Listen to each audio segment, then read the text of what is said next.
War usually begins with political tension, economic crisis, diplomatic failure, but in 1932, Australia declared war because of giant birds. Not mythical creatures, not dinosaurs resurrected from ancient DNA. They declared war against emus. Big, flightless, angry emus. What followed was one of the strangest military operations in history.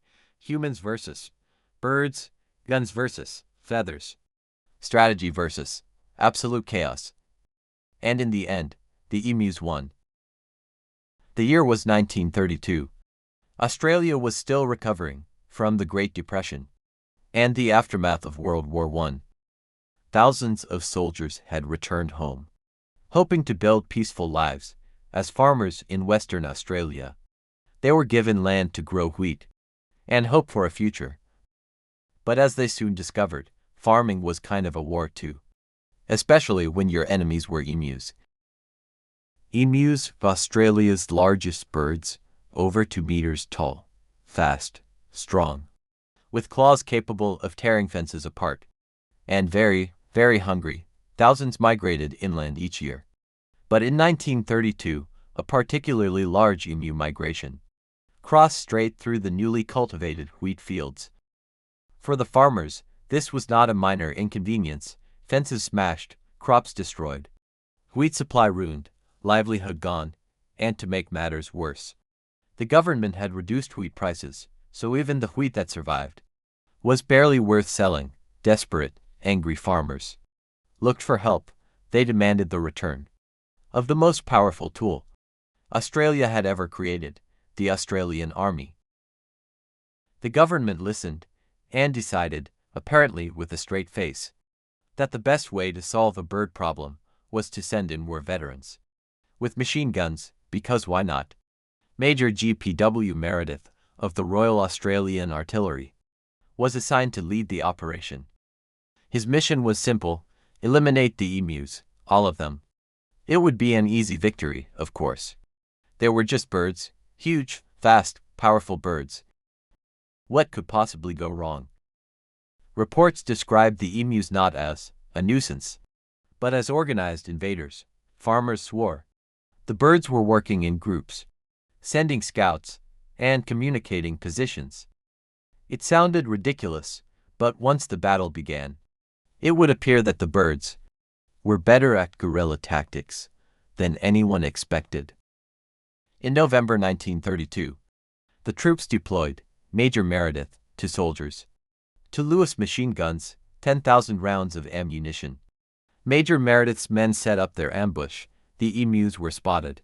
About 50 of them, perfect target. The soldiers opened fire, and the birds scattered. With incredible speed, the troops managed to hit maybe one, maybe. Emus didn't freeze. Emus charged. They zigzagged like trained infantry, and they disappeared into the landscape. Operation score: emus 1, humans 0. A few days later, the army tried again. This time against a massive flock. Hundreds of emus gathered near a dam. A perfect trap. The soldiers advanced, guns ready, and the guns jammed. By the time they were fixed, the emus were already gone, leaving the soldiers to stare at empty fields and their own incompetence. Operation score: emus 2, humans 0. Major Meredith refused to give up. He ordered the machine guns to be mounted on trucks, a mobile assault. But emus can run up to 50 kilometers per hour. The trucks could barely keep up on rough farmland. The ride was so bumpy that the soldiers couldn't aim. The bullets missed everything, including the birds, especially the birds. Meanwhile, the emus ran alongside the truck, effortlessly, like they were mocking the humans. Operation score: emus 3, humans 0. Reporters watching the fiasco could not believe what they saw. Newspapers ridiculed the army. Australian troops lose to birds. Machine guns ineffective against emus. Emu war.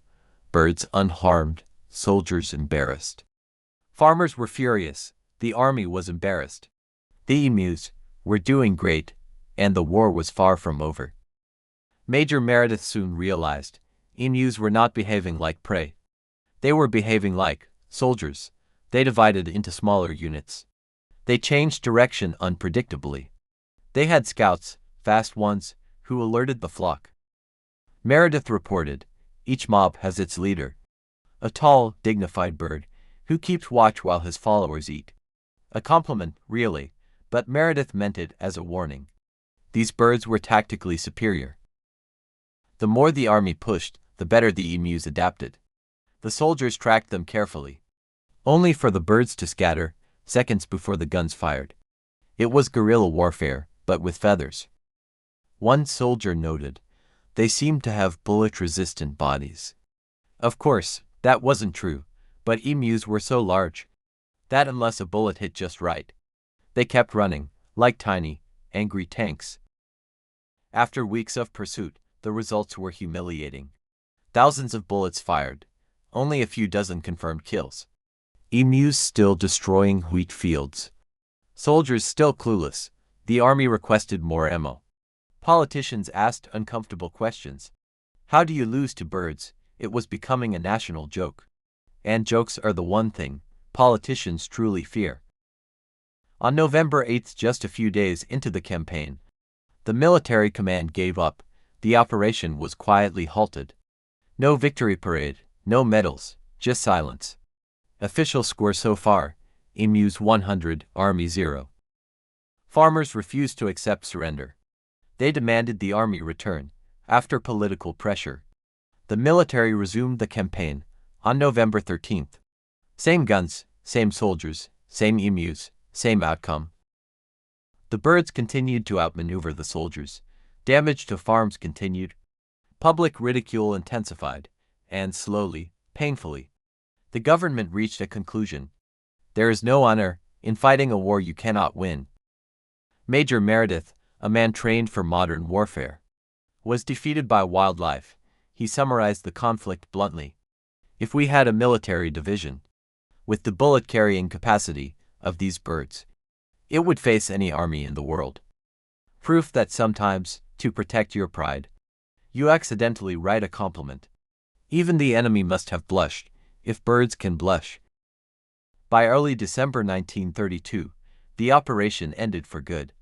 No surrender papers were signed. Emus did not negotiate. They simply continued, eating wheat, and ignoring the humans, who failed to stop them.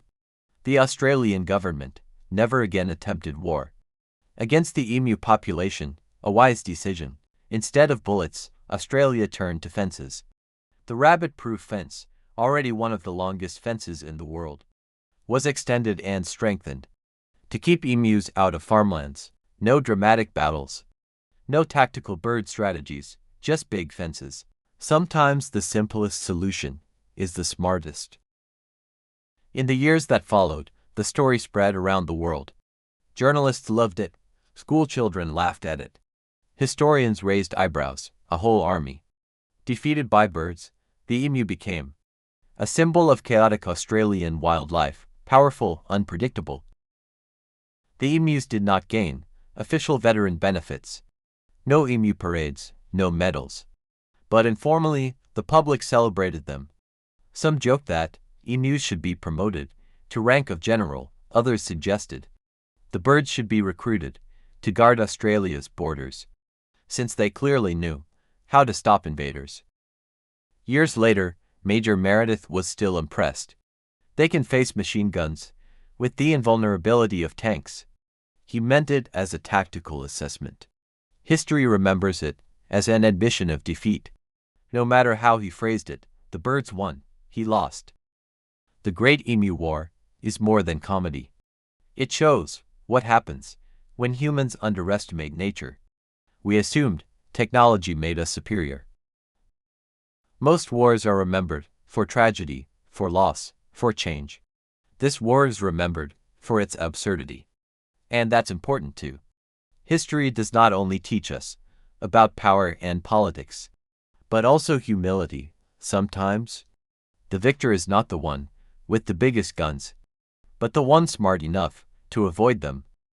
The Great Emu War was a tiny chapter in the vast story of Australia, but it has become a legendary reminder that the world is full of bizarre moments that deserve to be remembered. Moments that show our limits as humans and the surprising strengths of the natural world. In 1932, Australia learned a valuable lesson. Never start a war you cannot win, especially not against emus.